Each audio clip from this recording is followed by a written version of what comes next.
Welcome to the first devlog video for Voices of Vendetta. Today I'll quickly showcase the progress of physics-driven and modular vehicles and cover a few of the problems I encountered and how I solved them. My vehicles are client-driven, which means everyone other than the driver is using prediction. This allows the vehicle to feel responsive to the driver and look visually smooth for everyone. Enjoy! Phase 1 was just about getting a vehicle moving using scene components for the physics logic. When I first started my vehicle system, I was trying to adapt Unreal Engine's chaos modular vehicles to my needs, but quickly found out that's just not going to work. It looks good, but it's poorly optimized for both networking and physics.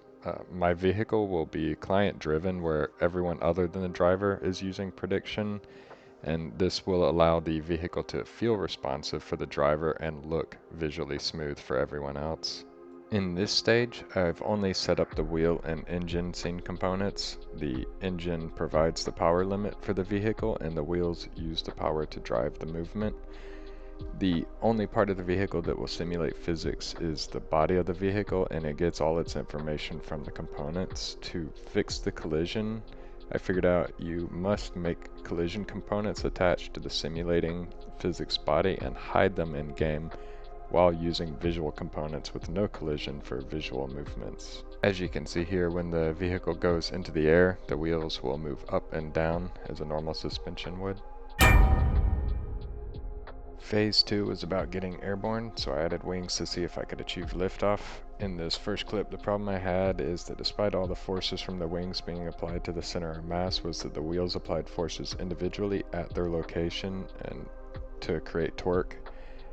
That's great, but when you try to take off, the problem becomes visible. I solved it by creating a contact ratio, so the amount of force applied stays the same but changes locations depending on the amount of wheels touching the ground. Next, I added the propeller system to see if I could get enough force in the air from just one propeller to keep the speed necessary to stay airborne, and it was, but then it would just pull my vehicle into the air no matter what angle it was pointed at, so I started incorporating the angle of attack into the wings to lower the lift force available as you angle against your movement direction, and added air density as well for both the propeller and the wings, so as you climb higher you have less force available. The final step was to add the pitch, yaw, and roll, as well as adding weight to the body from each component. The problem here was Unreal Engine's complicated mass and center of gravity system kept adding more weight to my vehicle, so I found out it's best just to override the mass and center of mass for the vehicle at runtime using a mass float variable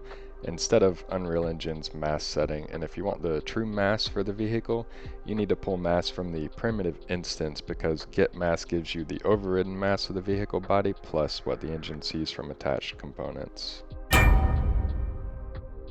Phase 3 was about optimization. I added my interface and set all the components up to send their forces to the vehicle, which could then summarize the forces and apply them all at once on the async physics tick from an array. The problem here is physics steps still happen one after the other, which can create stutter and other weird effects. I tried summarizing all the forces, applying them at the center, calculating the torque from the offset forces and applying it last, but the method I found that worked best, and what I was told looked best, was to summarize the forces I could, like torque and center of mass forces, and then apply off-center forces separately. Since most of my forces are at center, this shortened my array from 16 forces being applied one after the other to 5 forces.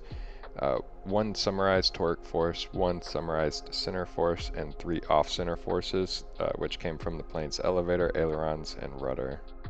Since I was now applying physics on the async physics tick, which appears to run 4 times faster than a normal tick event, my forces had exploded, and here I was just fine-tuning them back to get a comfortable feeling of control again.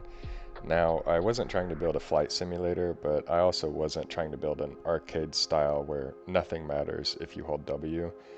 I landed at what I think is a pretty comfortable middle ground between the two, and it will definitely help players move around VOV's large-scale map.